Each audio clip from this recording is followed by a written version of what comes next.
ಕನಕಪುರ ಬೆಂಗಳೂರು ದಕ್ಷಿಣ ಜಿಲ್ಲೆ ಕನಕಪುರಕ್ಕೆ ಮತ್ತೊಂದು ಮೆಡಿಕಲ್ ಕಾಲೇಜನ್ನು ಈ ನನ್ನ ಅವಧಿಯಲ್ಲಿಯೇ ಯಾವುದೇ ಅಡೆತಡೆ ಇಲ್ಲದೆ ಕಾರ್ಯಾರಂಭ ಮಾಡಲಾಗುವುದು ಎಂದು ಉಪಮುಖ್ಯಮಂತ್ರಿ ಡಿ.ಕೆ. ಶಿವಕುಮಾರ್ ಹೇಳಿದರು.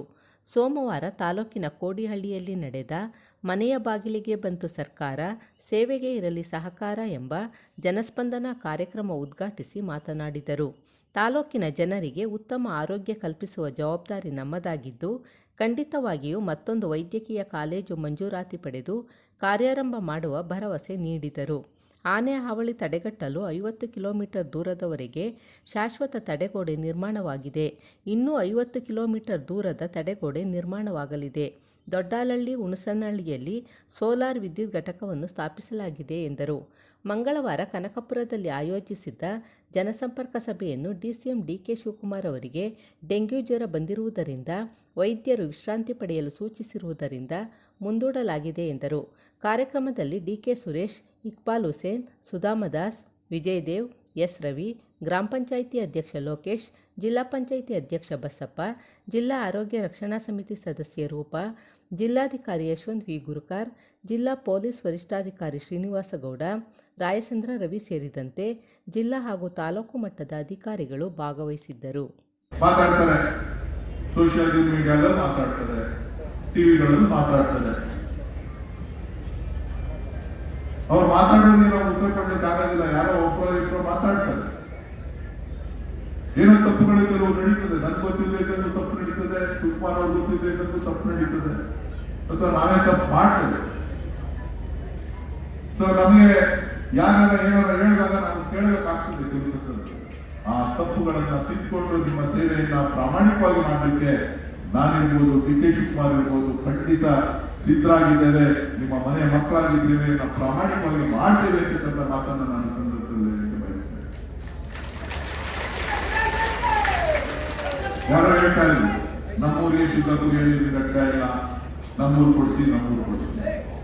ಇಡೀ ರಾಜ್ಯಕ್ಕೆ ಶುದ್ಧ ನೀರಿನ ಘಟಕವನ್ನು ಪರಿಚಯ ಮಾಡಿಸುತ್ತಾ ಕೀರ್ತಿ ಕನಕಪುರ ವಿಧಾನಸಭಾ ಕ್ಷೇತ್ರಕ್ಕೆ ಡಿ.ಕೆ. ಶಿವಕುಮಾರ್ ಅವರಿಗೆ ನಿಮ್ಮ ಕ್ಷೇತ್ರದ ಶಾಸಕರಿಗೆ ಸಲ್ಲುತ್ತದೆ. ಯಾವುದರಲ್ಲಿ ನಾವು ಕಡಿಮೆ ಇಲ್ಲ. ಇದು ಏನೇನು ಮೂಲಭೂತ ಸೌಕರ್ಯಗಳನ್ನ ಕೊಡಲಿಕ್ಕೆ ಸಾಧ್ಯ ಇದೆ ಎಲ್ಲವನ್ನು ಕೂಡ ಕೊಡ್ತಾ ಇದ್ದೇವೆ. ಇವತ್ತು ಇಲ್ಲಿ ಅನೇಕ ಕಾರ್ಯಕ್ರಮಗಳನ್ನ ನಮ್ಮ ಜಿಲ್ಲಾಧಿಕಾರಿಗಳು ಮತ್ತು ಸಿಇಒ ಅವರು ಎಲ್ಲರೂ ಕೂಡ ಇಟ್ಕೊಂಡಿದ್ದಾರೆ. ಪ್ರಮುಖವಾಗಿ ರೈತರು ಹಿಂದೆ ಭೂಮಿ ಅಂತಕ್ಕಂಥ ಕಾರ್ಯಕ್ರಮವನ್ನ ಕೃಷ್ಣ ಸರ್ಕಾರದಲ್ಲಿ ತಂದು RTC ಸಿಗ್ಲೀಕರಣ ಮಾಡಿ ಎಲ್ಲರೂ ಕೂಡ RTC ಸಿಗಬೇಕು. ಅದಾದ್ಮೇಲೆ ಇವತ್ತು ಇಡೀ ಆಸ್ತಿಯನ್ನ ವಿಸ್ತೀರ್ಣ ಮಾಡಬೇಕು ಅಂತ ಹೇಳಿ ಸನ್ಮಾನ್ಯ ಡಿ.ಕೆ. ಶಿವಕುಮಾರ್ ಅವರು ಇಡೀ ಜಿಲ್ಲೆಗೆ ಮಾರ್ಗದರ್ಶನವನ್ನು ಕೊಟ್ಟಿದ್ದಾರೆ. ಇವತ್ತು ಈ ಸ್ವತ್ತುಗಳನ್ನ ಮಾಡಬೇಕು ಅಂತ ಹೇಳಿದ್ರೆ ಯಾವ್ಯಾವುದು ಗ್ರಾಮ ಪ್ರಾಣಿಗಳಿದೆ ಆ ಗ್ರಾಮ ಪ್ರಾಣಿಗಳಿಗೆ ಮಾತ್ರ ಈ ಸ್ವತ್ತುಗಳು ಸಿಗ್ತಾ ಇದೆ. ಬೇರೆಯವರಿಗೆ ಈ ಸ್ವತ್ತುಗಳನ್ನ ಕೊಡ್ಲಿಕ್ಕೆ ಕಷ್ಟ ಆಗ್ತಾ ಇದೆ. ನೀವು ಯಾರೋ ಬ್ಯಾಂಕಲ್ಲಿ ಸಾಲ ತಗೋಬೇಕು, ನೀವು ಮನೆ ಕಟ್ಟಬೇಕು ಅಂತ ಹೇಳಿದ್ರೆ ಅನುಕೂಲ ಆಗ್ತಾ ಇದೆ. ಇದನ್ನ ಗಮನಿಸಿ ನಾನು ಹಿಂದೆ ಲೋಕಸಭಾ ಸದಸ್ಯರಾಗಿದ್ದಂಥ ಸಂದರ್ಭದಲ್ಲಿ ಜಿಲ್ಲಾಧಿಕಾರಿಗಳು, ಸಿಇಒ ಅವರು ಮತ್ತು ನಮ್ಮ ADL ಇವರೆಲ್ಲರ ಸಭೆಯನ್ನ ಮಾಡಿ ಇವತ್ತು ಕೆಲವೊಂದು ಯೋಜನೆಗಳನ್ನು ರೂಪಿಸಿದ್ವಿ. ಆ ಯೋಜನೆಗಳ ಮುಖಾಂತರ ಇವತ್ತು ಇಡೀ ಜಿಲ್ಲೆ, ಇಡೀ ಬೆಂಗಳೂರು ದಕ್ಷಿಣ ಜಿಲ್ಲೆ ಅಂತಂದ್ರೆ ರಾಮನಗರ ಜಿಲ್ಲೆಯ ಅಂತ ಏನು ಹೆಸರನ್ನ ನಾಮಕರಣ ಮಾಡಿ ಅದನ್ನ ಇವತ್ತು ನಾವು ಡಿ.ಕೆ. ಶಿವಕುಮಾರ್ ಅವರ ನೇತೃತ್ವದಲ್ಲಿ ಸಿದ್ದರಾಮಯ್ಯನವರ ಸರ್ಕಾರ ಇದನ್ನ ಬೆಂಗಳೂರು ದಕ್ಷಿಣ ಜಿಲ್ಲೆ ಅಂತ ಹೇಳಿ ಮಾಡಿದೆ. ಯಾಕೆ ಬೆಂಗಳೂರು ದಕ್ಷಿಣ ಜಿಲ್ಲೆ ಅಂತ ಮಾಡಿದ್ವಿ ಅಂದ್ರೆ ರಾಮನಗರಕ್ಕೆ ಅವಮಾನ ಮಾಡುವಂತಲ್ಲ, ರಾಮನಗರಕ್ಕೆ ಕೆಟ್ಟ ಹೆಸರು ತೆಗೆಬೇಕು, ರಾಮನಗರವನ್ನು ತೆಗೆದುಹಾಕಬೇಕು ಅಂತ ಹೇಳಿಲ್ಲ. ರಾಮನಗರ ನಮ್ಮ ಜಿಲ್ಲೆಯ ಕೇಂದ್ರ ಸ್ಥಾನ. ನಾವು ಅದನ್ನ ಯಾಕೆ ಹೇಳ್ತಿದ್ದೇವೆ ಅಂತ ಹೇಳಿದ್ರೆ ನಾವು ಮೊದಲಿಂದನೂ ಕೂಡ ಬೆಂಗಳೂರು ಗ್ರಾಮಾಂತರ ಜಿಲ್ಲೆಯ ಜನ, ಬೆಂಗಳೂರಿನ ಜನ. ಹಾಗಾಗಿ ನಾವು ಬೆಂಗಳೂರಿನ ಹೆಸರನ್ನ ನಮ್ಮ ಜೊತೆ ಇಟ್ಕೋಬೇಕು ಅಂತಕ್ಕಂಥ ಉದ್ದೇಶದಿಂದ ಇವತ್ತು ಸನ್ಮಾನ್ಯ ಡಿ.ಕೆ. ಶಿವಕುಮಾರ್ ಅವರು ಏನೇ ಕೇಂದ್ರ ಸರ್ಕಾರದವರು ಅದನ್ನ ವಿರೋಧ ಮಾಡಿದ್ರು ಕೂಡ ಇವತ್ತು ಅದನ್ನ ನೋಟಿಫೈ ಮಾಡಿಸಿ ಇವತ್ತು ಬೆಂಗಳೂರು ದಕ್ಷಿಣ ಜಿಲ್ಲೆಯನ್ನ ನಿಮ್ಮ ಮಕ್ಕಳಿಗೆ ಶಕ್ತಿಯನ್ನ ತುಂಬಬೇಕು, ನಿಮಗೆ ಗೌರವ ತರಬೇಕು ಅಂತಕ್ಕಂಥ ದೃಷ್ಟಿಯಿಂದ ಬೆಂಗಳೂರು ದಕ್ಷಿಣ ಜಿಲ್ಲೆ ಅಂತ ಹೇಳಿ ಮಾಡಿದ್ರು. ರಾಜಕೀಯ ಕಾರಣಗಳಿಗೋಸ್ಕರ ಅಲ್ಲ. ನೀವೆಲ್ಲೇ ಹೋಯ್ತು ಅಂತ ನಾವು ಬೆಂಗಳೂರವರು ಅಂತ ಹೇಳಿದ್ರೆ ನಿಮಗೆ ಹೆಮ್ಮೆ.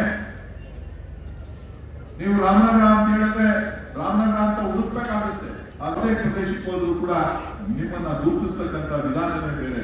ಹಾಗಾಗಿ ಆ ಒಂದು ನಿಟ್ಟಿನಲ್ಲಿ ಇವತ್ತು ಬೆಂಗಳೂರು ದಕ್ಷಿಣ ಅಂತ ಹೇಳಿ ನಾಮಕರಣವನ್ನು ನಾವು ಮಾಡಿದ್ದೇವೆ. ನಾನು ಹೇಳ್ತಾ ಇದ್ದೇನೆ, ಉಪಗ್ರಾಮಗಳನ್ನ ನಾವು ಮಾಡ್ತಾ ಇದ್ದೇವೆ ಅಂತ ಹೇಳಿ.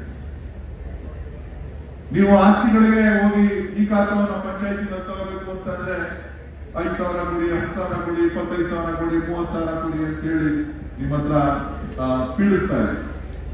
ಅವ್ರು ಕೊಡಕ್ ಬರಲಿಲ್ಲ ಅಂತ ಅಂದ್ರು, ಅವ್ರು ದಾಖಲೆ ಇರಲಿಲ್ಲ ಅಂತ ಅಂದ್ರು, ನಿಮ್ಗೆ ಯಾವ್ದಾದ್ರು ಬರ್ಕೊಟ್ಬಿಟ್ಟು ನಾನು ಬರ್ಕೊಟ್ಟಿದ್ದೀನಿ ಹೋಗು ಅಂತ ಹೇಳ್ತಾರೆ. ಆದ್ರೆ ಇವತ್ತು ಕನಕಪುರ ತಾಲೂಕಿನಲ್ಲಿ ಸುಮಾರು 250 ಹಳ್ಳಿಗಳನ್ನ ಗುರುತಿಸಿದ್ದೇವೆ. ಅದರಲ್ಲಿ 175 ಹಳ್ಳಿಗಳಲ್ಲಿ ಇವತ್ತು ಉಪಗ್ರಾಮಗಳನ್ನ ಮಾಡ್ತಕ್ಕಂಥ ಒಂದು ಕೆಲಸವನ್ನ ಮಾಡಿ ಎಲ್ಲರಿಗೂ ಕೂಡ ಈ ಸ್ವತ್ತನ್ನ ಇದರಿಂದ ಸುಮಾರು 25,000ಕ್ಕೂ ಹೆಚ್ಚು ಕುಟುಂಬಗಳಿಗೆ 25,000ಕ್ಕೂ ಹೆಚ್ಚು ಕುಟುಂಬಗಳಿಗೆ ಇವತ್ತು ಈ ಸ್ವತ್ತು ಸಿಗುತ್ತೆ. ಅದನ್ನ ಡಿಸೆಂಬರ್ ಒಳಗಡೆ ಸಂಪೂರ್ಣವಾಗಿ 25,000 ಜನರಿಗೂ ಕೂಡ ಈ ಸ್ವತ್ತನ್ನ ಕೊಡ್ತಕ್ಕಂಥದ್ದು. ನನ್ನ ಹತ್ರ ಬರ್ತಾರೆ, ರವಿ ಅವ್ರ ಹತ್ರ ಹೋಗ್ತಾರೆ, ನಮ್ಮ ಲೀಡರ್ಗಳ ಹತ್ರ ಹೋಗ್ತಾರೆ, ಎಲ್ಲರ ಹತ್ರ ಹೋಗ್ತಾರೆ, ವಿಜಯ್ ದೇವ್ ಹತ್ರ ಹೋಗ್ತಾರೆ, ಮಾದೇಶನ ಹತ್ರ ಹೋಗ್ತಾರೆ. ಖಾತಾ ಕೊಟ್ಟು ಈ ಸ್ವತ್ತು ಕೊಡು, ಚೇರ್ಮನ್ ಈ ಸ್ವತ್ತು ಕೊಡಿ, ಈ ಸ್ವತ್ತು ಕೊಡ್ಲಿಕ್ಕೆ ಸಾಧ್ಯ ಇಲ್ಲ, ಕಾನೂನಿನಲ್ಲಿ ಅವಕಾಶ ಇಲ್ಲ. ಆದ್ರೆ ಆ ಕಾನೂನಿನಲ್ಲಿ ಅವಕಾಶವನ್ನು ತಂದು ಇವತ್ತು ನಮ್ಮ ಸರ್ಕಾರ ಉಪಗ್ರಾಮಗಳನ್ನ ಘೋಷಣೆ ಮಾಡಿ ಇವತ್ತು ಇಲ್ಲೇ ಕೋಡಹಳ್ಳಿ ಪಕ್ಕದಲ್ಲೇ ಮಾಸಂದ್ರ ಇವತ್ತು ಗ್ರಾಮ ಅಲ್ಲ, ಇವತ್ತು ಮಾಸಂದ್ರವನ್ನ ಗ್ರಾಮ ಅಂತ ಹೇಳಿ ಉಪಗ್ರಾಮ ಅಂತ ಹೇಳಿ ಘೋಷಣೆ ಮಾಡಿ ಅವರೆಲ್ಲರೂ ಕೂಡ ಹಕ್ಕುಪತ್ರಗಳನ್ನ ನಾವು ಈ ಸ್ವತ್ತನ್ನ ಕೊಡ್ತಾರೆ. ಇಲ್ಲೇ ಪಕ್ಕದಲ್ಲಿ ಹೊಸದೊಡ್ಡಿನಲ್ಲಿ ಸುಮಾರು 150-250 ಮನೆ ಇದೆ. ಅವರ ಮೊದಲಿಂದಲೂ ಕೂಡ ಈ ಸ್ವತ್ತು ಇಲ್ಲ. ಅವ್ರು ಏನೇ ಮನೆ ಕಟ್ಟಬೇಕು, ಏನೇ ಮಾಡಬೇಕು ಅಂತಂದ್ರೆ ಕಷ್ಟ. ಸೊ ಹಾಗಾಗಿ ಇಂಥ ಎಲ್ಲ ಗ್ರಾಮಗಳನ್ನ ಇಡೀ ತಾಲೂಕಿನಲ್ಲಿ ಗುರುತಿಸಿ ಇವತ್ತು ಈ ಸ್ವತ್ತನ್ನ ಕೊಡ್ತಕ್ಕಂಥ ಒಂದು ಕೆಲಸವನ್ನ ಸನ್ಮಾನ್ಯ ಡಿ.ಕೆ. ಶಿವಕುಮಾರ್ ಅವರ ನೇತೃತ್ವದಲ್ಲಿ ಇಡೀ ರಾಜ್ಯದಲ್ಲೇ ಈ ಕೆಲಸವನ್ನ ಯಾರಾದ್ರೂ ಪ್ರಾರಂಭ ಮಾಡಿದ್ರು ಅಂತ ಹೇಳಿದ್ರೆ ಅದು ರಾಮನಗರ ಜಿಲ್ಲೆಯಿಂದ, ಇಲ್ಲಿನ ಬೆಂಗಳೂರು ದಕ್ಷಿಣ ಜಿಲ್ಲೆಯಿಂದ ನಾವು ಬೆಂಗಳೂರು ಗ್ರಾಮಾಂತರ ಲೋಕಸಭಾ ಕ್ಷೇತ್ರದಲ್ಲಿ ಪ್ರಾರಂಭ ಮಾಡುವಂತ ಕಾರ್ಯಕ್ರಮ ಅಂತ ಬಹಳ ಹೆಮ್ಮೆಯಿಂದ ಹೇಳಲಿಕ್ಕೆ ನಮಗೆ ಸಂತೋಷ ಆಗ್ತದೆ. ಇವತ್ತು ಅದು ಅನುಷ್ಠಾನ ಆಗ್ತಾ ಇದೆ. ಕೋಡಿ ಮುಕ್ತ ಗ್ರಾಮ ಮಾಡಬೇಕು ಅಂತ ಹೇಳಿದ್ವಿ. ಉಯ್ಯಮಳ್ಳಿ ಹೋಬಳಿಯಲ್ಲಿ ರೀಸರ್ವೆ ಮಾಡಿದ್ದಂತ ಎಲ್ಲ ಸಮಸ್ಯೆಗಳನ್ನ ಪರಿಹಾರ ಮಾಡಬೇಕು ಅಂತ ಹೇಳಿ ಪ್ರಯತ್ನ ಮಾಡಿ ಅಲ್ಲಿ ಎಲ್ಲರೂ ಕೂಡ ಹೊಸದಾಗಿ ಆರ್ಟಿಸಿಗಳನ್ನ ಕೊಡ್ತಕ್ಕಂಥ ಕೆಲಸ ಮಾಡಿದ್ವಿ. ಇವತ್ತು ಕೋಡಹಳ್ಳಿ ಹೋಬಳಿನಲ್ಲಿ ಕೊಳಗನಹಳ್ಳಿಯಿಂದ ಅಳತೆ ಮಾಡ್ಕೊಂಡು ಬರ್ತಾ ಇದೀವಿ. ಯಾರ್ಯಾರು ಪಿ ನಂಬರ್ಗಳಿತ್ತು ಆ ಪಿ ನಂಬರ್ಗಳು ಇವತ್ತು ಅವರೆಲ್ಲರಿಗೂ ಕೂಡ ದುರಸ್ತಿ ಮಾಡಿಕೊಡ್ಬೇಕು ಅಂತ ಹೇಳಿ ಸುಮಾರು 1,200 ಜನರ ಫೈಲ್ಗಳನ್ನ ಕಡತಗಳನ್ನ ತಯಾರು ಮಾಡಿದ್ದೇವೆ. ಅದರಲ್ಲಿ ನಾವು ಇವತ್ತು ಸುಮಾರು 265 ಜನರಿಗೆ ಇವತ್ತು ಇಲ್ಲಿ ಹಕ್ಕುಪತ್ರಗಳನ್ನ ಆದೇಶ ಪತ್ರವನ್ನ ಅವರಿಗೆ ಮಾಡಿರ್ತಕ್ಕಂಥದ್ದು. ಒಂದೊಂದು ದುರಸ್ತಿ ಮಾಡಬೇಕು ಅಂತಂದ್ರೆ 50,000 ಕೂಡ ಜನ ಇದ್ದಾರೆ, 1 ಲಕ್ಷ ಕೂಡ ಜನ ಇದ್ದಾರೆ, 2 ಲಕ್ಷ ಕೂಡ ಜನ ಇದ್ದಾರೆ. ಆದ್ರೆ ಇವತ್ತು ನಾವು ತೀರ್ಮಾನ ಮಾಡಿದ್ದೇವೆ, ಇಡೀ ಜಿಲ್ಲೆಯಲ್ಲಿ ಯಾರು ಒಂದೇ ₹1 ಹಣವನ್ನ ಖರ್ಚು ಮಾಡದೆ ಅವರ ಮನೆ ಬಾಗಿಲಿಗೆ ಈ ಎಲ್ಲ ಕಂದಾಯ ದಾಖಲೆಗಳನ್ನ ಉಚಿತವಾಗಿ ಕೊಡಬೇಕು ಅಂತಕ್ಕಂಥ ತೀರ್ಮಾನವನ್ನ ಮಾನ್ಯ ಉಪಮುಖ್ಯಮಂತ್ರಿಗಳಾದ ಡಿ.ಕೆ. ಶಿವಕುಮಾರ್ ಅವರ ನೇತೃತ್ವದಲ್ಲಿ ಈ ಜಿಲ್ಲೆಯಲ್ಲಿ ಕಾರ್ಯಕ್ರಮವನ್ನು ರೂಪಿಸಿ ಕಾರ್ಯಕ್ರಮ ನಡೆಸ್ತಾರೆ. ದುರಸ್ತಿ ಆಯ್ತು ಅಂತ ಹೇಳಿದ್ರೆ ನಿಮ್ಮ ಆಸ್ತಿನ ಪಿ ನಂಬರ್ ಇತ್ತು ಅಂದ್ರೆ 25 ಲಕ್ಷಕ್ಕೆ ಕೇಳ್ತಾರೆ. ದುರಸ್ತಿ ಆಯ್ತು ಅಂತ ಅಂದ್ರೆ 50 ಲಕ್ಷಕ್ಕೆ ಕೇಳ್ತಾರೆ. ಇದು ಶಿವಕುಮಾರ್ ಅವರು ಮಾಡ್ತಾ ಇರ್ತಕ್ಕಂಥ ಕರಾಮತ್ತು. ಹೌದಲ್ಲ? ನಿಮ್ ದುರಸ್ತಿ ಆಯ್ತು ತಕ್ಷಣ ಹುಡ್ಕೊಂಡ್ಬಿಡ್ತಾರೆ ಪಿ ನಂಬರ್ಗಳಿಗೆ. ನನಗೆ ಆಸ್ತಿ ಕೊಡು ಅಂತ ಹೇಳಿ ಬ್ರೋಕರ್ಗಳು ನನ್ನಂತವ್ರು ಬಂದ್ಬಿಟ್ಟು ಕೊಡು ಅಂತ ಶೂಟ್ ಮಾಡ್ಬಿಡ್ತಾರೆ. ಆದ್ರೆ ನೀವು ಯಾರು ಕೊಡಬೇಡಿ ಅಂತ ಹೇಳಿ, ಆಸ್ತಿಯನ್ನ ಕೊಡಬೇಡಿ, ಮಾರಬೇಡಿ ಅಂತ ಹೇಳಿ ಯಾರಾದ್ರೂ ಈ ರಾಜ್ಯದಲ್ಲಿ ಒಬ್ರು ರೈತರಿಗೆ ಕರೆಯನ್ನ ಕೊಟ್ಟಿದ್ರೆ ಅದು ಸನ್ಮಾನ್ಯ ಡಿ.ಕೆ. ಶಿವಕುಮಾರ್ ಅವರು ಕಳೆದ 25 ವರ್ಷಗಳಿಂದ ಹೇಳಿಕೊಂಡು ಬಂದಿದ್ದಾರೆ. ರೈತರು ಆಸ್ತಿನ ಮಾರ್ಕಬೇಡಿ, ಬೆಲೆ ಬರುತ್ತೆ. ಹೀಗೆ ಅನೇಕ ಕಾರ್ಯಕ್ರಮಗಳನ್ನ ಇವತ್ತು ಜನರಿಗೆ ಪಾರದರ್ಶಕವಾಗಿ ಕೊಡ್ತಕ್ಕಂಥ ಒಂದು ಕೆಲಸವನ್ನ ಇವತ್ತು ನಾವು ಮಾಡ್ತಾ ಇದ್ದೇವೆ. ಸಿಇಒ ಎಲ್ಲ ಅಧಿಕಾರಿಗಳು ಸೇರಿ ಇವತ್ತು ನಾನು ಬಗರ್ಕಂ ಸಾಗುವಳಿಯ ಅಧ್ಯಕ್ಷನಾಗಿ ಕೆಲಸ ಮಾಡ್ತಾ ಇದ್ದೇನೆ. ಯಾರ್ಯಾರು ಹಿಂದೆ ಅರ್ಜಿ ಹಾಕಿದ್ರು, ಬಾಕಿ ಕೆಲಸಗಳಿತ್ತು, ಅವೆಲ್ಲವನ್ನು ಕೂಡ ಕೆಲವೇ ದಿನಗಳಲ್ಲಿ ಅವರಿಗೆಲ್ಲರಿಗೂ ಕೂಡ ಹಕ್ಕುಪತ್ರಗಳನ್ನ ದುರಸ್ತಿ ಮಾಡಿ ಕೊಡ್ತಕ್ಕಂಥ ಒಂದು ಕೆಲಸವನ್ನು ಕೂಡ ನಾವು ಮಾಡ್ತೀವಿ. ಪಾಣಿ ಖಾತೆ ಎಲ್ಲ ಒಟ್ಟಿಗೆ ಮಾಡ್ಕೊಳ್ಳೋದು, ಎಲ್ಲವೂ ಕೂಡ ಮಾಡಲಿಕ್ಕೆ ಇವತ್ತು ಕಾರ್ಯಕ್ರಮವನ್ನು ರೂಪಿಸಿದ್ದಾರೆ. ಅದ್ರ ಜೊತೆನಲ್ಲಿ ಎಲ್ಲೆಲ್ಲಿ ಸರ್ಕಾರಿ ಭೂಮಿ ಇದೆ, ಎಲ್ಲೆಲ್ಲಿ ನಿವೇಶನವನ್ನು ಕೊಡಲಿಕ್ಕೆ ಸಾಧ್ಯ ಇದೆ. ಇವತ್ತು ಕನಕಪುರ ವಿಧಾನಸಭಾ ಕ್ಷೇತ್ರದಲ್ಲಿ ಮುಂದಿನ 1-1.5 ವರ್ಷದ ಒಳಗಡೆ ಸುಮಾರು 10,000 ಬಡವರಿಗೆ ಉಚಿತವಾದಂತಹ ನಿವೇಶನ ಹಂಚಿಕೆ ಕಾರ್ಯಕ್ರಮವನ್ನ ಸನ್ಮಾನ್ಯ ಡಿ.ಕೆ. ಶಿವಕುಮಾರ್ ಅವರು ರೂಪಿಸಿದ್ದಾರೆ. ಇದು ಕೇವಲ ಕನಕಪುರದಲ್ಲಿ ಮಾತ್ರ ಅಲ್ಲ, ಈ ಜಿಲ್ಲೆಯ 4 ವಿಧಾನಸಭಾ ಕ್ಷೇತ್ರದಲ್ಲಿ ಪ್ರತಿ ಕ್ಷೇತ್ರದಲ್ಲೂ ಕೂಡ ನಿವೇಶನಗಳನ್ನ ಹಂಚಿದೆ. ಈಗ ಬರ್ತಾ ಹೇಳ್ತಾ ಇದ್ರು ರಾಮನಗರದ ಶಾಸಕರು, ಮೊದಲು ಏನಾದ್ರೂ ಮಾಡಪ್ಪ ನನಗೆ ಗೊತ್ತಿಲ್ಲ, ರಾಮನಗರದ ಬಡವರಿಗೆ 10,000 ನಿವೇಶನಗಳನ್ನು ಕೊಡ್ತಕ್ಕಂಥ ಕೆಲಸವನ್ನು ಮಾಡಿ ಅವರು ಕೂಡ ಅದರಲ್ಲಿ ಕಾರ್ಯೋನ್ಮುಖರಾಗಿ ಕೆಲಸ ಮಾಡ್ತಾರೆ.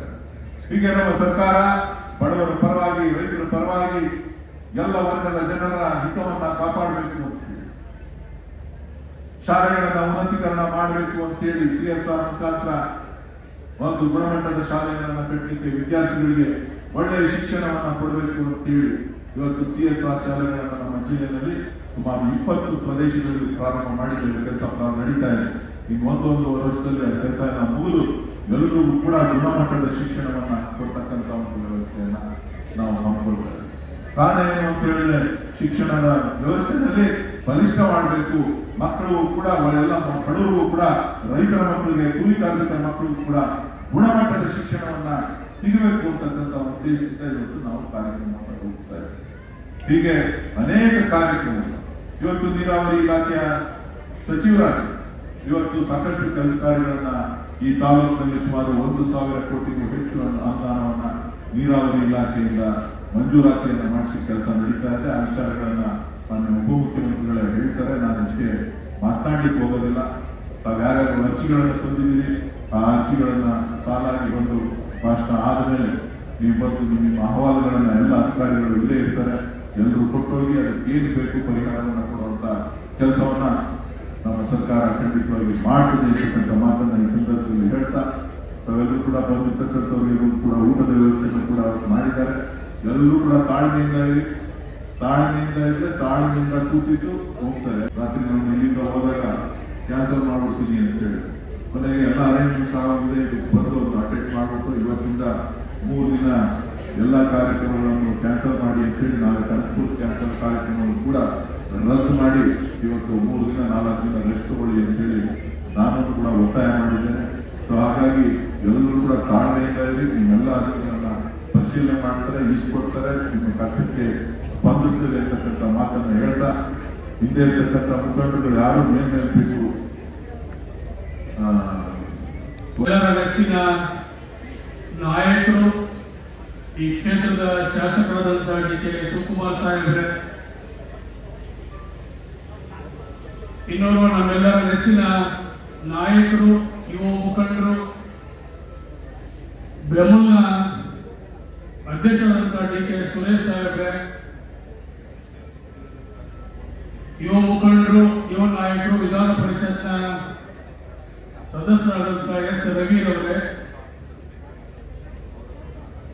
ವಿಧಾನ ಪರಿಷತ್ನ ಸದಸ್ಯರಾದಂತಹ ಇನ್ನೋರ್ವ ನಮ್ಮ ನಾಯಕರಾದಂತಹ ಸುಧಾಮ್ ದಾಸ್ ಅವರೇ, ಬಿಡಿಸಿಸಿಯ ಅಧ್ಯಕ್ಷರಾದಂತಹ ವಿಜಯ್ ದೇವರವರೇ,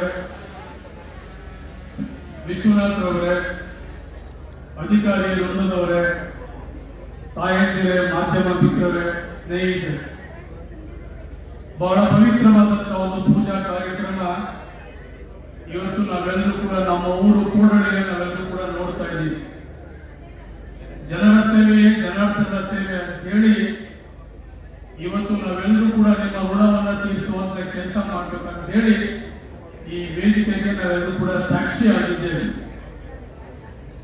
ತಮಗೆಲ್ಲ ಗೊತ್ತಿದೆ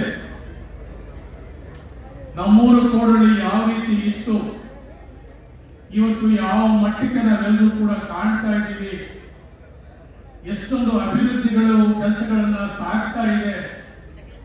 ಸರ್ಕಾರ ಇರಲಿ, ಸರ್ಕಾರ ಇಲ್ಲದೆ ಹೋಗ್ಲಿ, ಅಧಿಕಾರ ಇರಲಿ, ಅಧಿಕಾರ ಇಲ್ಲದೆ ಹೋಗ್ಲಿ, ಎಲ್ಲ ಸಂದರ್ಭದಲ್ಲೂ ಕೂಡ ನಮ್ಮನ್ನೆಲ್ಲರೂ ಕೂಡ ಜೊತೆಯಲ್ಲಿ ಕರ್ಕೊಂಡು ಕುಂದುಕೊರತೆಗಳನ್ನ ಆಲಿಸಿ ಈ ಕ್ಷೇತ್ರದ ಅಭಿವೃದ್ಧಿಗೆ ಎಲ್ಲ ರೀತಿಯ ಸಹಕಾರವನ್ನ ಕೊಟ್ಟಂತ ನಮ್ಮ ನಾಯಕರಾದಂತಹ ಡಿ.ಕೆ. ಸುರೇಶ್ ಸಾಹೇಬರು ಮತ್ತು ಡಿ.ಕೆ. ಶಿವಕುಮಾರ್ ಸಾಹೇಬರಿಗೆ ನಿಮ್ಮೆಲ್ಲರ ಪರವಾಗಿ ಧನ್ಯವಾದಗಳನ್ನು ಹೇಳ್ತೇನೆ. ನಾವು ತಿರುಗಾಡಕ್ಕೆ ಆಗ್ತಾ ಇರಲಿಲ್ಲ, ನಾವು ಈ ರಸ್ತೆಗಳಲ್ಲಿ ಓಡಾಡಕ್ಕೆ ಆಗ್ತಾ ಇರಲಿಲ್ಲ. ಪ್ರಾಯಶಃ ಇವತ್ತಿದ್ರೆ ಸಾಕ್ಷಿ ಬೇಕು ಅಂತ ಹೇಳಿದ್ರೆ ಈ ಕ್ಷೇತ್ರಕ್ಕೆ ನೀವು ಬೇರೆ ಕ್ಷೇತ್ರದ ಕೆಲಸಗಳು ಹೋಲಿಸ್ಕೊಂಡ್ರೆ ಆ ರಸ್ತೆಗಳೇ ನಮಗೆ ಸಾಕ್ಷಿಯಾಗಿ ಎಲ್ಲ ಹೇಳ್ತವೆ. ಈ ಕ್ಷೇತ್ರದಲ್ಲಿ ಏನ್ ಕೆಲಸ ಆಗಿದೆ, ಬೇರೆ ಪಕ್ಕದಲ್ಲಿ ಏನ್ ಕೆಲಸ ಆಗಿದೆ ಅಂತ ಹೇಳಿದ್ರೆ ಅಲ್ಲಿಗೆ ನೀವು ಹೋಲಿಕೆಯನ್ನ ಮಾಡ್ಕೋಬಹುದು. ಯಾವ ರೀತಿ ಈ ಕ್ಷೇತ್ರದಲ್ಲಿ ಅಭಿವೃದ್ಧಿಗೆ ಕೆಲಸಗಳು ಆಗ್ತಾ ಇದೆ ಅಂತ ಹೇಳಿ ಯಾವುದೇ ಸಂದರ್ಭದಲ್ಲಿ ಆಗಲಿ, ಎಲ್ಲ ರೀತಿಯಲ್ಲೂ ಕೂಡ, ಎಲ್ಲ ಸಂದರ್ಭದಲ್ಲೂ ಕೂಡ, ಎಲ್ಲ ರೀತಿಯಲ್ಲೂ ಕೂಡ ನಮ್ಮನ್ನ ಯಾವುದೇ ರೀತಿಯ ತೊಂದರೆ ಇಲ್ಲದೆ ನಮ್ಮನ್ನ ಜೊತೆಯಲ್ಲಿ ಕರ್ಕೊಂಡು ನಮ್ಮ ನಾಯಕರು ಇವತ್ತು ಹೋಗ್ತಾ ಇದ್ದಾರೆ. ಇವತ್ತು ನನಗೆ ಒಬ್ಬ ಸಾಮಾನ್ಯ ರೈತನ ಮಗ, ಇವತ್ತು ನನಗೂ ಕೂಡ ನೀವೆಲ್ಲರೂ ಕೂಡ ಶಕ್ತಿಯನ್ನ ಕೊಟ್ಟು ಆಶೀರ್ವಾದ ಮಾಡಿ ಇಲ್ಲೇ ತಾಲೂಕ್ ಪಂಚಾಯತಿ ಸದಸ್ಯನಾಗಿ ಮಾಡಿ, ಈ ಕೋಡಹಳ್ಳಿಯ ಜಿಲ್ಲಾ ಪಂಚಾಯತಿಯ ಸದಸ್ಯನಾಗಿ ಮಾಡಿ, ರಾಮನಗರ ವಿಧಾನಸಭಾ ಕ್ಷೇತ್ರದಲ್ಲಿ ಇವತ್ತು ಒಬ್ಬ ಶಾಸಕನಾಗಿ, ಒಬ್ಬ ಸೇವಕನಾಗಿ ಕೆಲಸ ಮಾಡಲಿಕ್ಕೆ ಒಂದು ಅವಕಾಶ ಮಾಡಿಕೊಟ್ಟಂತ ನೀವೆಲ್ಲರೂ ಕೂಡ ಇವತ್ತು ನಿಮ್ಮ ಪಾದಕ್ಕೆ ಒಂದು 100 ಕೋಟಿ ಕೂಡ ನಮ್ಮನ್ನ ಕೂಡ ನಿಮಗೆ ಸಲ್ಲಿಸ್ತೇನೆ. ಇವತ್ತು ನಮ್ಮ ಶಕ್ತಿನೇ ನೀವು. ಎಲ್ಲ ಸಂದರ್ಭದಲ್ಲಿ ನಾವು ನೋಡಿದ್ದೀವಿ. ಸುರೇಶ್ ಸಾಹೇಬರಿಗೆ ನಾವೆಲ್ಲರೂ ಕೂಡ ಚುನಾವಣಾ ಸಂದರ್ಭದಲ್ಲಿ ಅತಿ ಹೆಚ್ಚಿನ ಓಟ್ ಎಲ್ಲಿ ಬರ್ತದೆ ಅಂತಂದ್ರೆ ಅದು ಕೋಡಹಳ್ಳಿ ಹೋಬಳಿನಲ್ಲಿ. ಡಿ ಕೆ ಶಿವಕುಮಾರ್ ಸಾಹೇಬ್ ಚುನಾವಣೆಯಲ್ಲಿ ಅತಿ ಹೆಚ್ಚು ಮಾಡ್ತಾರಂತದ್ದು ಕೋಡಹಳ್ಳಿ ಹೋಬಳಿ ಜನ ಇವತ್ತು. ಸೊ ಇವತ್ತು ಎಲ್ಲ ರೀತಿಯಲ್ಲೂ ಕೂಡ ಇವತ್ತು ಅಭಿವೃದ್ಧಿ ಕೆಲಸಗಳು ಮಾಡ್ಬೇಕಂತ ಹೇಳಿ ನಾವು ಗಮನಿಸಿ, ಕನಕಪುರದಲ್ಲಿ ನಮ್ಗೆಲ್ಲರೂ ಕೂಡ ಓಡಾಡಕ್ಕೆ ರೋಡ್ ಇರಲಿಲ್ಲ, ಇವತ್ತು ರೋಡಿನ ಅಗಲೀಕರಣ ಮಾಡ್ತಾರೆ. ಅಲ್ಲಿಂದ ನಾವೆಲ್ಲರೂ ಕೂಡ ಕೋಡಹಳ್ಳಿ ಬಂದು ಈ ರೋಡನ್ನ ಅಗಲೀಕರಣ ಮಾಡಿ ಇವತ್ತು ಒಂದು ಒಳ್ಳೆ ರೀತಿಯ ರೋಡನ್ನ ಇವತ್ತು ಅವಕಾಶ ಮಾಡಿಕೊಟ್ಟಿದ್ದಾರೆ. ಇಲ್ಲಿಂದ ಮುಂದೆ ಆಲಳಿಗೆ ಹೋಗಿ, ಆಲಳಿಗೂ ಕೂಡ ರೋಡ್ ಇದೆ, ನಮ್ಮೆಲ್ಲರೂ ಕೂಡ ಸಿಂಗಲ್ ರೋಡ್ ಇತ್ತು. ಅದರ ಮುಂದೆ ಹೋದ್ರೆ ಸಾತ್ತೂರು ಕೂಡ, ಹೀಗೆ ಸುತ್ತ ಕ್ಷೇತ್ರದ ಎಲ್ಲ ಕಡೆನೂ ಕೂಡ ಇವತ್ತು ಎಲ್ಲ ರೀತಿಯಂತ ರೋಡೇ ನಮಗೆ ಸಾಕ್ಷಿ ಇವತ್ತು ಯಾವ ರೀತಿ ಈ ಕ್ಷೇತ್ರದಲ್ಲಿ ಕೆಲಸಗಳು ಆಗ್ತಾ ಇದೆ ಅಂತ ಹೇಳಿ. ಸೊ ನನ್ನ ಕ್ಷೇತ್ರದಲ್ಲೂ ಕೂಡ ಇವತ್ತು ಅವರ ದಯೆ, ಅವರ ಕರುಣೆ, ನನಗೂ ಕೂಡ ಅನೇಕ ರೀತಿಯಲ್ಲೂ ಕೂಡ ಇವತ್ತು ಅನೇಕ ರೀತಿಯಲ್ಲಿ ಅನುದಾನವನ್ನು ಕೊಟ್ಟು ಕ್ಷೇತ್ರದ ಅಭಿವೃದ್ಧಿಗಳ ಕೆಲಸ ಮಾಡಲಿಕ್ಕೆ ನನಗೂ ಕೂಡ ಇವತ್ತು ಒಂದು ಶಕ್ತಿಯನ್ನ ಕೊಟ್ಟಿದ್ದಾರೆ. ನಿಮ್ಗೆಲ್ಲ ಗೊತ್ತಿದೆ, ಸಾಕಷ್ಟು ಜವಾಬ್ದಾರಿ ಇವತ್ತು ರಾಮನಗರದಲ್ಲಿ ಇವತ್ತು ಸಾಕಷ್ಟು ಜವಾಬ್ದಾರಿ ಇದೆ. ಸುಮಾರು 25-30 ವರ್ಷಗಳಿಂದ ಇವತ್ತು ಅಲ್ಲಿ ಒಂದು ಮನೆನೂ ಕೊಟ್ಟಿಲ್ಲ, ಒಂದು ಸೈಟು ಕೊಟ್ಟಿಲ್ಲ, ಒಂದು ರೋಡಿನ ವಿಚಾರ ಆಗಲಿ, ನೀರಿನ ವಿಚಾರ ಆಗಲಿ, ಒಂದು ನೆಲೆ ಆಗಲಿ, ಸೂರಾಗಲಿ ಏನೂ ಕೂಡ ಮಾಡಲಿಲ್ಲಂತ ಕೆಲಸ ಎಲ್ಲವೂ ನೋಡಿದ್ದೀವಿ ಅಂತಂದ್ರೆ ಅದು ರಾಮನಗರದಲ್ಲಿ. ಇವತ್ತು ನಾಯಕರ ಆಶೀರ್ವಾದದಿಂದ, ಇವತ್ತು ನಾಯಕರ ಕೊಟ್ಟಂತ ಶಕ್ತಿಯಿಂದ, ನಿಮ್ಮೆಲ್ಲರದ ಆಶೀರ್ವಾದದಿಂದ ಇವತ್ತು ಸುಮಾರು 200 ಎಕರೆ ಜಮೀನನ್ನ ಗುರುತಿಸಿ ಇವತ್ತು ಸುಮಾರು 10,000 ಸೈಟ್ಗಳನ್ನ ಕೊಡುವಂತಹ ಕೆಲಸ ಇವತ್ತು ರಾಮನಗರದಲ್ಲಿ ಕೂಡ ಮಾಡ್ತಾ ಇದೆ. ಸೊ ಇದರ ಒಂದು ಪ್ರಯೋಜನ ಕೂಡ ಇವತ್ತು ರೈತರಿಗಂತಂದ್ರೂ ಕೂಡ ಜನರು ಕೂಡ ಬಗಬೇಕು, ಸಾಗಲು ಕೂಡ ಇವತ್ತು ಹಕ್ಕುಪತ್ರ ಪಡಲಿಕ್ಕೆ ರೋಡು, ರಸ್ತೆ, ಚರಂಡಿ, ನೀರು, ಶಾಲೆ, ದೇವಸ್ಥಾನ, ಅಂಗನವಾಡಿ ಎಲ್ಲ ರೀತಿಯ ಕೆಲಸಗಳು ಕೂಡ ಇವತ್ತು ನಡೀತಾ ಇದೆ. ಸೊ ಇವತ್ತು ನಮ್ಮ ಕ್ಷೇತ್ರದಲ್ಲಿ ಎಲ್ಲರೂ ಕೂಡ ಪುಣ್ಯವಂತರು, ನಾವೆಲ್ಲರೂ ಕೂಡ ನಮ್ಮ ನಾಯಕರ ಶಕ್ತಿ ಇವತ್ತು ಇನ್ನೂ ಹೆಚ್ಚಿಗೆ ಆಗಬೇಕು. ನಮ್ಮ ನಾಯಕರು ಇನ್ನೂ ಹೆಚ್ಚಿನ ಒಂದು ಸ್ಥಾನದಲ್ಲಿ ಇವತ್ತು ಈ ರಾಜ್ಯದಲ್ಲಿ ಕುತ್ಕೊಳ್ಬೇಕು. ನಮ್ಮೆಲ್ಲರೂ ಕೂಡ ಇನ್ನೂ ಅಭಿವೃದ್ಧಿ ಕೆಲಸಗಳು ಆಗ್ಬೇಕು. ಇವತ್ತು ಅದು ನಮ್ಮೆಲ್ಲರೂ ಕೂಡ ಆಸೆ ಇವತ್ತು. ಸೊ ಆ ಒಂದು ದೃಷ್ಟಿಯಲ್ಲಿ ಇವತ್ತು ನಿಮ್ಮೆಲ್ಲರ ಋಣವನ್ನ ತೀರಿಸ್ಬೇಕಂತ ಹೇಳಿ ನಾನು, ಡಿ ಕೆ ಶಿವಕುಮಾರ್ ಸಾಹೇಬರು, ಸುರೇಶ್ ಅವರು, ಸುಧಾಮ್ ದಾಸ್ ಅವರು, ರವಿ ಅವರು, ನಾವೆಲ್ಲರೂ ಕೂಡ ನೀವೆಲ್ಲರೂ ಕೂಡ ಇವತ್ತು ಜನಪ್ರತಿನಿಧಿಗಳಾಗಿ ನೀವೆಲ್ಲರೂ ಕೂಡ ಶಕ್ತಿಯನ್ನು ಆಶೀರ್ವಾದ ಮಾಡಿದಿರಿ. ಅವರೆಲ್ಲರೂ ಕೂಡ ವೇದಿಕೆಯಲ್ಲಿ ಬಂದು ನಿಮ್ಮ ಕುಂದುಕೊರತೆಗಳನ್ನು, ಅವಾರಗಳನ್ನು ಆಲಿಸಬೇಕು, ಅದಕ್ಕೆ ಸರಿಯಾದ ಸ್ಪಂದನೆ ಮಾಡಬೇಕಂತ ಹೇಳಿ ಇವತ್ತು ನಾವೆಲ್ಲರೂ ಕೂಡ ಬಂದಿದ್ದೀವಿ. ಇವತ್ತು ಅನೇಕ ಅಧಿಕಾರಿಗಳು ಕೂಡ ವಿವಿಧ ಇಲಾಖೆಯಲ್ಲಿರುವಂತಹ ಸವಲತ್ತುಗಳನ್ನ ನಿಮ್ಗೆಲ್ಲರೂ ಕೂಡ ಕೊಡಬೇಕಂತ ಹೇಳಿ ಇವತ್ತು ನಿಮ್ಮ ಮನೆ ಭಾಗದಲ್ಲಿ ಕೂಡ ಸರ್ಕಾರವನ್ನ ಬಂದಿದ್ದಾರೆ. ಜಿಲ್ಲಾಧಿಕಾರಿ ಬಂದಿದ್ದಾರೆ, ಅಪಾರ ಜಿಲ್ಲಾಧಿಕಾರಿ ಬಂದಿದ್ದಾರೆ, ಎಸಿ ಬಂದಿದ್ದಾರೆ, ವಿವಿಧ ಇಲಾಖೆ ಎಲ್ಲ ಅಧಿಕಾರಿಗಳು ಕೂಡ ನಿಮ್ಮ ಮನೆ ಬಾಗಿಲಿಗೆ ಬಂದಿದ್ದಾರೆ. ನಿಮಗೆ ಗೊತ್ತಿರ್ಬೋದು, ಅನೇಕ ವರ್ಷಗಳಲ್ಲಿ ನಿಮಗೆ ಖಾತೆ ಇರಲಿಲ್ಲ, ಈ ಸೊತ್ತುಗಳಿರಲಿಲ್ಲ, ಖಾತೆಗಳು ಮಾಡ್ಕೊಳ್ಳುತ್ತೆ. ಬಿ ಖಾತೆಯನ್ನು ಮಾಡುವಂತ ಕೀರ್ತಿ ಯಾರಾದ್ರೂ ಇದ್ರೆ ಅದು ನಮ್ಮ ಸರ್ಕಾರ, ನಮ್ಮ ಮಾನ್ಯ ಸಿದ್ದರಾಮಯ್ಯ ಸರ್ಕಾರ ಮತ್ತು ಡಿ ಕೆ ಶಿವಕುಮಾರ್ ನೇತೃತ್ವದ ಸರ್ಕಾರದಲ್ಲಿ ಇವತ್ತು ನಾವು ಯಾರ ಖಾತೆ ಬಿ ಖಾತೆಯನ್ನು ಕೊಡಬೇಕು ಒಂದು ಅನುಕೂಲವನ್ನು ಮಾಡುವಂತ ಕೀರ್ತಿ ನಮ್ಮ ಸರ್ಕಾರ ಇವತ್ತು 5 ಗ್ಯಾರಂಟಿ ಇವತ್ತು ತಾವೆಲ್ಲರೂ ಕೂಡ ಗಮನಿಸ್ತಾ ಇದ್ದೀರಿ. ಇವತ್ತು 5 ಗ್ಯಾರಂಟಿ ಇಡೀ ರಾಜ್ಯದಲ್ಲಿ ನಮ್ಮ ಹೆಣ್ಣು ಮಕ್ಕಳು ವಿಶೇಷವಾಗಿ ಅವರೆಲ್ಲರೂ ಕೂಡ ಆರ್ಥಿಕವಾಗಿ ಮುಂದೆ ಬರಬೇಕು, ಅವರ ಜೀವನ ಸಬಲೀಕರಣ ಆಗ್ಬೇಕಂತ ಹೇಳಿ ಇವತ್ತು 5 ಗ್ಯಾರಂಟಿ ಕೊಟ್ಟಂತ ಕೀರ್ತಿ ಇಡೀ ದೇಶದಲ್ಲಿ ಎಲ್ಲೂ ಇಲ್ಲ. ಅದು ಏನಾದರೂ ಇದೆ ಅದು ಕರ್ನಾಟಕ ರಾಜ್ಯದಲ್ಲಿ ಅದು ಒಂದೇ ಇರೋದು. ಸೊ ಅವರ ನಿಟ್ಟಿನಲ್ಲಿ ಇವತ್ತು ಎಲ್ಲ ರೀತಿಯಾದಂಥ ಅನುಕೂಲಗಳು ನಮ್ಮ ಕ್ಷೇತ್ರಕ್ಕೆ ಆಗಬೇಕು, ನಮ್ಮ ಜನರು ನಮ್ಮ ಪ್ರೀತಿ ವಿಶ್ವಾಸ ಋಣ ತೀರಿಸುವಂತ ಕೆಲಸ ಆಗ್ಬೇಕಂತ ಹೇಳಿ ಇವತ್ತು ನಾವೆಲ್ಲರೂ ಕೂಡ ಈ ಒಂದು ಜನಸ್ಪಂದನ ಕಾರ್ಯಕ್ರಮವನ್ನು ಇಟ್ಕೊಂಡಿದ್ದೀವಿ. ಮುಂದಕ್ಕೂ ಕೂಡ ನಮ್ಮ ನಾಯಕರ ಮೇಲೆ, ನನ್ನ ಮೇಲೆ, ನಮ್ಮ ವೇದಿಕೆ ಮೇಲೆ, ಎಲ್ಲ ಮುಖಂಡರ ಮೇಲೆ ಸದಾ ಇದೇ ರೀತಿ ನಿಮ್ಮ ಪ್ರೀತಿ ವಿಶ್ವಾಸ ಇರಲಿ. ನಿಮ್ಮ ಋಣ ತೀರಿಸುವಂತ ಕೆಲಸ ಸದಾ ನಮ್ಮ ಕೊನೆ ವರ್ಷವರೆಗೂ ಕೂಡ ನಿಮ್ಮ ಜೊತೆ ನಾವೆಲ್ಲರೂ ಕೂಡ ಇರ್ತೀವಿ ಅಂತ ಹೇಳಿ ನನ್ನ ಮಾತನ್ನು ಮುಗಿಸ್ತೇನೆ. ಜೈ ಹಿಂದ್, ಜೈ ಕರ್ನಾಟಕ.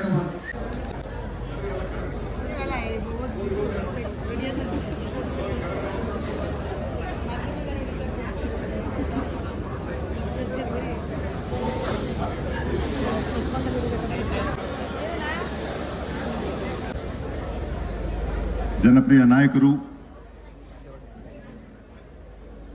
ಮಾನ್ಯ ಉಪಮುಖ್ಯಮಂತ್ರಿಗಳು ಆದ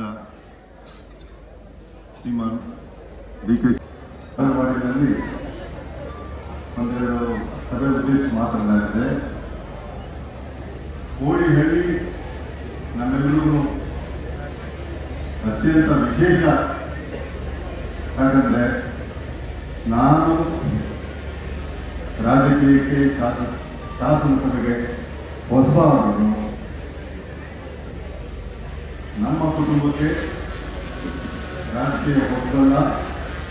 ಅದರಲ್ಲೂ ಕೋಡಿಹಳ್ಳಿಯಿತ್ತು ಅತ್ಯಂತ ಹಳೆಯ ಬಾಂಧವ್ಯ ಇರೋ ಪ್ರದೇಶ. ಮಾನ್ಯ ಡಿ.ಕೆ. ಶಿವಕುಮಾರ್ ಅವರಿಗೂ ಮುಂಚೆ 67ರಿಂದ ನಮ್ಮ ತಂದೆಯವರು ಈ ಭಾಗದ ಜನಪ್ರತಿನಿಧಿಯಾಗಿ ಸೇವೆ ಸಲ್ಲಿಸಿದ್ರು. ಆಗಿಂದಲೂ ಕೂಡ ಅವರ ಕಡೆಗಾಲದವರೆಗೂ ಅತ್ಯಂತ ಆತ್ಮೀಯ ಸಂಬಂಧ ಉಳ್ಕೊಂಡಿದ್ರು ಈ ಭಾಗದ ಜನರ ಜೊತೆಗೆ. ಬಂಧುಗಳೇ, ಯಾವುದಾದ್ರೂ ವ್ಯಕ್ತಿಯನ್ನ ಅಥವಾ ಜನಪ್ರತಿನಿಧಿಯನ್ನ ನೀವು ಒಂದು ಸಸ್ಯಕ್ಕೆ ಹೋಲಿಸಿದ್ರೆ ಆ ಸಸ್ಯ ಸಮೃದ್ಧವಾಗಿ ಬೆಳಿಬೇಕು ಅಂತಂದ್ರೆ ಅದರ ಬೇರು ಬಹಳ ಆರೋಗ್ಯಕರವಾಗಿರಬೇಕು. ಮಾನ್ಯ ಡಿ.ಕೆ. ಶಿವಕುಮಾರ್ ಅವರ ರಾಜಕೀಯ ಬೆಳವಣಿಗೆಯಲ್ಲಿ ಹಂತ ಹಂತವಾಗಿ ಬೆಳೆದು ಈಗ ರಾಜ್ಯದ 2ನೇ ಉನ್ನತ ಸ್ಥಾನವನ್ನು ಅಲಂಕರಿಸಿರುವ ಬೆಳವಣಿಗೆಯಲ್ಲಿ ಕನಕಪುರ ಕ್ಷೇತ್ರದ ಅದರಲ್ಲೂ ಕೋಡಿಹಳ್ಳಿ ಜನರ ಪಾತ್ರ ಅತ್ಯಂತ ಪ್ರಮುಖವಾಗಿತ್ತು ಅನ್ನೋದು ಪ್ರತಿಯೊಬ್ಬರಿಗೂ ಗೊತ್ತಿರುವ ವಿಷಯ. ಬಂಧುಗಳೇ, ಈ ವೃಕ್ಷ ತನ್ನ ಬೇರಿನ ಜೊತೆ ಸದಾ ಸಂಪರ್ಕ ಕಾಯ್ದುಕೊಳ್ಳುವ ನಿಟ್ಟಿನಲ್ಲಿ ಈ ಜನಸಂಪರ್ಕ ಅಂದ್ರೆ ಬೇರು ಅಂತಂದ್ರೆ ಮತದಾರರು, ಸಾರ್ವಜನಿಕರು, ಜನಸಾಮಾನ್ಯರು, ಇವರ ಜೊತೆ ಜನಪ್ರತಿನಿಧಿಯಾಗಿ ಸದಾಕಾಲ ಸಂಪರ್ಕ ಉಳಿಸಿಕೊಳ್ಳುವ ನಿಟ್ಟಿನಲ್ಲಿ ಅವರ ಸಮಸ್ಯೆಗಳು, ಜ್ವಲಂತ ಸಮಸ್ಯೆಗಳು, ಕಷ್ಟ ಕಾರ್ಪಣ್ಯಗಳು, ಕುಂದುಕೊರತೆಗಳು ಇವುಗಳಿಗೆ ಪರಿಹಾರ ಒದಗಿಸುವ ನಿಟ್ಟಿನಲ್ಲಿ ಸಂಪೂರ್ಣ ಜಿಲ್ಲಾಡಳಿತದ ಸಮೂಹದೊಂದಿಗೆ ನಿಮ್ಮ ಮುಂದೆ ಇಲ್ಲಿ ಹಾಜರಾಗಿದ್ದಾರೆ. ಬಂಧುಗಳೇ, ಇಂಥ ಸಮಯಗಳಲ್ಲಿ ನಾನೊಂದು ಪ್ರಮುಖ ಅಂಶಗಳ ಜೊತೆ ಮಾತನಾಡಬೇಕು. ಏನಂತಂದ್ರೆ, ಮಾನ್ಯ ಡಿ.ಕೆ. ಶಿವಕುಮಾರ್ ಅವರು ತಮ್ಮ ಅನೇಕ ಜವಾಬ್ದಾರಿಗಳ ಮಧ್ಯೆ ಕೂಡ ತಮಗೆ ಸಮಯ ಇಲ್ಲಿ ಒದಗಿಸುವ ಬಂದಿರೋ ಸಂದರ್ಭದಲ್ಲಿ ನಾನು ಅವ್ರ ಪಕ್ಕನೆ ಕುಳಿತಿದ್ದೆ. ಅವರು ಗೊತ್ತಾಗ್ತಾ ಇದೆ, ಅವರು ಇರೋ ಫೀವರ್ ಬಗ್ಗೆ ನಾನು ಫೀಲ್ ಆಗ್ತಾ ಇದೆ. ಅಷ್ಟು ಮಟ್ಟಿಗೆ ಅವರ ಫೀವರ್ ಇದೆ. ಇದರ ಹೊರತಾಗಿಯೂ ತಮ್ಮ ಜೊತೆ ಸಂಪರ್ಕ ಸಾಧಿಸಕ್ಕೆ ಬಂದಿರೋ ಇಂಥ ಸಂದರ್ಭಗಳಲ್ಲಿ ಸ್ಥಳೀಯ ಜನ ಮುಖಂಡರುಗಳು, ನಾಯಕರುಗಳು, ಜನಪ್ರತಿನಿಧಿಗಳು ಅವರೆಲ್ಲರೂ ಜನಸಾಮಾನ್ಯರು ನೇರವಾಗಿ ಅವರ ಮುಖಂಡರ ಜೊತೆಗೆ ಸಂಪರ್ಕ ಬರೋ ನಿಟ್ಟಿನಲ್ಲಿ ಅವಕಾಶ ಮಾಡಿಕೊಡ್ಬೇಕು. ಇದೊಂದೇ ಸಂದರ್ಭ ಅಲ್ಲ, ಯಾವಾಗಲೂ ಕೂಡ ಮಾನ್ಯ ಉಪಮುಖ್ಯಮಂತ್ರಿಗಳು ಖಂಡಿತ ಅಷ್ಟೊಂದು ಸಮಯನ ವ್ಯಯ ಮಾಡೋಕ್ಕಾಗೋದಿಲ್ಲ. ಯಾಕಂತಂದ್ರೆ ಅವರಿಗೆ ರಾಜ್ಯ ಮಟ್ಟದಲ್ಲಿ ಪಕ್ಷದ ಚುನಾವಣೆ ಹಿಡಿದಿದ್ದಾರೆ, 2 ಪ್ರಮುಖ ಖಾತೆ ನಿಭಾಯಿಸ್ತಾ ಇದ್ದಾರೆ, ಹಲವಾರು ಪ್ರಮುಖ ಜವಾಬ್ದಾರಿಗಳನ್ನು ಕೂಡ ಹೊಂದಿದ್ದಾರೆ. ಇಂಥ ಪರಿಸ್ಥಿತಿನಲ್ಲಿ ಇಲ್ಲಿಯ ಅನೇಕ ಸ್ಥಳೀಯ ಮುಖಂಡರಿಗೆ ಜವಾಬ್ದಾರಿ ಕೊಟ್ಟಿದ್ದಾರೆ. ಆ ಮುಖಂಡರುಗಳು ಮಾನ್ಯ ಡಿ.ಕೆ. ಶಿವಕುಮಾರ್ ಅವರ ಸಮರ್ಥ ಪ್ರತಿನಿಧಿಯಾಗಿ ಸಾರ್ವಜನಿಕರ ಕುಂದುಕೊರತೆಗಳನ್ನು ಈಡೇರಿಸುವುದರಲ್ಲಿ, ಪರಿಹಾರ ಒದಗಿಸುವುದರಲ್ಲಿ ಕ್ರಿಯಾಶೀಲ ಪಾತ್ರ ವಹಿಸಬೇಕು ಅಂತ ಬಿಟ್ಟು ಈ ಮೂಲಕ ಕರೆ ಕೊಡ್ತಾರೆ. ಪ್ರತಿಯೊಂದು ಸಂದರ್ಭದಲ್ಲೂ ಮಾನ್ಯ ಉಪಮುಖ್ಯಮಂತ್ರಿಗಳೇ ಎಲ್ಲ ಸಮಸ್ಯೆಗಳಿಗೂ ಅಥವಾ ಜನರ ಜೊತೆಗೆ ನೇರವಾಗಿ ಸಂಪರ್ಕ ಸಾಧಿಸೋಕ್ಕಾಗೋದಿಲ್ಲ. ಅಂತ ಸಂದರ್ಭದಲ್ಲಿ ಸ್ಥಳೀಯ ಮುಖಂಡರುಗಳು ಜನಸಾಮಾನ್ಯರಿಗೂ ಅವರು ಮಧ್ಯ ಅಡ್ಡಗೋಡೆ ತರ ನಿಂತ್ಕೊಳ್ತೀರ, ಅವರಿಗೆ ಪೂರಕವಾಗಿ ಅವರ ಸಮಸ್ಯೆಗಳನ್ನು ಪರಿಹಾರ ಮಾಡೋದ್ರಲ್ಲಿ ಕ್ರಿಯಾಶೀಲರಾದ ಮುಖಾಂತರ ತಮ್ಮ ಅಭಿಮಾನ ಏನೇ ಇದ್ರು ಆ ಮೂಲಕ ಮಾನ್ಯ ಮುಖ್ಯಮಂತ್ರಿಗಳಿಗೆ, ಉಪಮುಖ್ಯಮಂತ್ರಿಗಳಿಗೆ ತಮ್ಮ ಸಹಯೋಗ ವ್ಯಕ್ತಪಡಿಸಬೇಕು ಅಂತ ಕೇಳಿದ್ದಾರೆ. ಮುಂದುವರೆದಂತೆ ಇನ್ನು ಅಧಿಕಾರಿಗಳ ವಲಯ ಕುರಿತಂತೆ ಹೇಳಬೇಕು ಅಂತಂದ್ರೆ, ನಮ್ಮಲ್ಲಿ ಅನೇಕ ಸಮರ್ಥ ಅಧಿಕಾರಿಗಳಿದ್ದಾರೆ. ಮಾನ್ಯ ಡಿ.ಕೆ. ಶಿವಕುಮಾರ್ ಅವರ ವಿಷಯದಲ್ಲಿ ನಾನು ಒಂದು ಗಮನಿಸಿದ್ದೇನಂತಂದ್ರೆ, ಒಳ್ಳೆಯ ಅಧಿಕಾರಿಗಳು, ದಕ್ಷ ಅಧಿಕಾರಿಗಳು, ಜನಸಾಮಾನ್ಯರಿಗೆ ಪೂರಕವಾಗಿ ಅವರ ಸಮಸ್ಯೆ ಕುರಿತಂತೆ ಪೂರಕವಾಗಿ ಕೆಲಸ ಮಾಡುವ ಅಧಿಕಾರಿಗಳಿಗೆ ಪ್ರೋತ್ಸಾಹ ಕೊಡೋದ್ರಲ್ಲಿ ಎಷ್ಟು ಉತ್ಸಾಹ ತೋರಿಸ್ತಾರೋ, ಅದೇ ಸಂದರ್ಭದಲ್ಲಿ ಈ ಜನಸಾಮಾನ್ಯರ ಕಷ್ಟ ಕಾರ್ಪಣ್ಯಗಳಲ್ಲಿ ಸ್ಪಂದಿಸೋದಲ್ಲಿ ವಿಫಲರಾಗುವ ಅಧಿಕಾರಿಗಳ ಕುರಿತಂತೆ ಯಾವುದೇ ಶಿಸ್ತು ಕ್ರಮ ಕೈಗೊಳ್ಳಲ್ಲ. ಇದು ನಿಜವಾಗ್ಲೂ ಒಂದು ರೀತಿ ಸರಿಯಲ್ಲ ಅನ್ನೋದು ನನ್ನ ಭಾವನೆ. ಯಾರು ದಕ್ಷತೆಯಿಂದ, ಪ್ರಾಮಾಣಿಕತೆಯಿಂದ ಕೆಲಸ ಮಾಡುವ ಮುಖಾಂತರ ಸರ್ಕಾರದ ಬಗ್ಗೆ ಒಳ್ಳೆ ಅಭಿಪ್ರಾಯ, ಜನರಲ್ಲಿ ಒಳ್ಳೆ ಅಭಿಪ್ರಾಯ ಮೂಡಿಸೋದಕ್ಕೆ ಸಹಪೂರ್ವಕವಾಗಿ ಕೆಲಸ ಮಾಡ್ತಾರೋ ಅವ್ರಿಗೆ ಪ್ರೋತ್ಸಾಹ ಕೊಡಿ, ಅದರ ಬಗ್ಗೆ ನಮಗೇನು ಅಭ್ಯಂತರ ಇಲ್ಲ. ಅದೇ ಸಮಯದಲ್ಲಿ ಜನರ ಜೊತೆಗೆ ಅತ್ಯಂತ ಕಳಪೆ ರೀತಿಯಲ್ಲಿ ವ್ಯವಹಾರ ಮಾಡೋ ಜನರ ಕುರಿತಂತೆ ನಿಷ್ಠುರವಾಗಿ ವರ್ತಿಸಬೇಕು ಅನ್ನೋದೊಂದು ನನ್ನ ಮನೆಗೆ ಆಗ್ರಹಪೂರ್ವಕ ಮನವಿ. ಮತ್ತೆ ಅಧಿಕಾರಿಗಳ ಉದ್ದೇಶಿಸಿ ಹೇಳಬೇಕು ಅಂತಂದ್ರೆ, ಅಧಿಕಾರಿಗಳಾಗಿ ನಾವೇ ಆಗಿ ನಮ್ಮ ನಿರ್ದಿಷ್ಟ ಸರ್ಕಾರದ ಜವಾಬ್ದಾರಿ ಬಿಟ್ಟರೆ ನಾವೆಲ್ಲರೂ ಕೂಡ ಜನಸಾಮಾನ್ಯರನ್ನು ನಾವು ಮರಿಬಾರದು. ನಾವು ಜನಸಾಮಾನ್ಯರಾಗಿ ಒಬ್ಬ ಅಧಿಕಾರಿಗಳ ಹತ್ರ ನಮ್ಮ ಸಮಸ್ಯೆ ಇಟ್ಕೊಂಡು ಹೋದಾಗ ಯಾವ ರೀತಿ ಸೌಹಾರ್ದ ನಡವಳಿಕೆ ನಿರೀಕ್ಷಿಸ್ತೀವೋ ಅದೇ ನಡವಳಿಕೆ ನಿಮ್ಮಿಂದ ಬರಬೇಕು. ನಿಮ್ಮ ನಡವಳಿಕೆ ಸರ್ಕಾರದ ಬಗ್ಗೆ ಜನರಿಗೆ ಸದಾಭಿಪ್ರಾಯನಾಗಿ, ದುರಭಿಪ್ರಾಯನೇ ಆಗಿ ಮೂಡಿಸೋದ್ರಲ್ಲಿ ಪ್ರಮುಖ ಪಾತ್ರ ವಹಿಸಿದೆ ಅನ್ನೋ ಅಂಶನ ತಾವು ಯಾರು ಮರಿಬಾರದು. ಈ ನಿಟ್ಟಿನಲ್ಲಿ ಜನಸಾಮಾನ್ಯರ ಕಷ್ಟ ಕಾರ್ಪಣ್ಯಗಳಿಗೆ ಸೂಕ್ತವಾಗಿ ಸ್ಪಂದಿಸದ ಅಧಿಕಾರಿಗಳು ನಮ್ಮ ತಾಲೂಕಿನಲ್ಲಿ ಕರ್ತವ್ಯ ನಿರ್ವಹಿಸುವ ಅಗತ್ಯ ಇಲ್ಲ. ಮನವಿ ಕೊಡಿ ಉಪಮುಖ್ಯಮಂತ್ರಿಗಳಿಗೆ ಅಥವಾ ನನ್ನ ಮುಖಾಂತರ ಕೊಡಿ, ತಾವು ಇಲ್ಲಿಂದ ಹೋಗ್ಬೋದು. ಇಲ್ಲಿ ಜನಸಾಮಾನ್ಯರಿಗೆ ಯಾರು ತಮ್ಮ ಸಮಸ್ಯೆಗಳನ್ನ ಇಟ್ಕೊಂಡು ಬರ್ತಾರೋ ಅವರಿಗೆ ಪೂರಕವಾಗಿ ಕೊಂಡುವ ಮುಖಾಂತರ ಅವರ ಸಮಸ್ಯೆಯಲ್ಲಿ ಅರ್ಜಿದಾರನ ಸ್ಥಾನದಲ್ಲಿ ತಮ್ಮನ್ನೇ ತಾವು ನಿಲ್ಲಿಸಿ ಆ ಮುಖಾಂತರ ಸೌಹಾರ್ದಯುತವಾಗಿ ಸ್ಪಂದಿಸಿ ಅವರ ಕಷ್ಟ ಕಾರ್ಪಣ್ಯಗಳಿಗೆ ನೆರವಾಗಿ ತಿಳಿಸೋ ಅಧಿಕಾರಿಗಳಿಗೆ ಮಾತ್ರ ಇಲ್ಲಿ ಜಾಗ. ಇಲ್ಲಿ ಉಪಮುಖ್ಯಮಂತ್ರಿಗಳು ಪದೇ ಪದೇ ಹೋಗುವುದಾಗೆಲ್ಲ ಹೇಳ್ತಾರೆ, ಇಲ್ಲಿ ಯಾವುದೇ ಕಾರಣಕ್ಕೂ ಒಂದು ಲಂಚಕ್ಕೆ ಅವಕಾಶ ಇಲ್ಲ. ಯಾಕಂದ್ರೆ ಯಾರು ಲಂಚ ಕೊಟ್ಟು ಈ ತಾಲೂಕಿನಲ್ಲಿ ಪೋಸ್ಟಿಂಗ್ ತಗೊಂಡು ಬಂದಿಲ್ಲ, ಅದಕ್ಕೆ ಅವಕಾಶವೇ ಇಲ್ಲ ಅಂತ.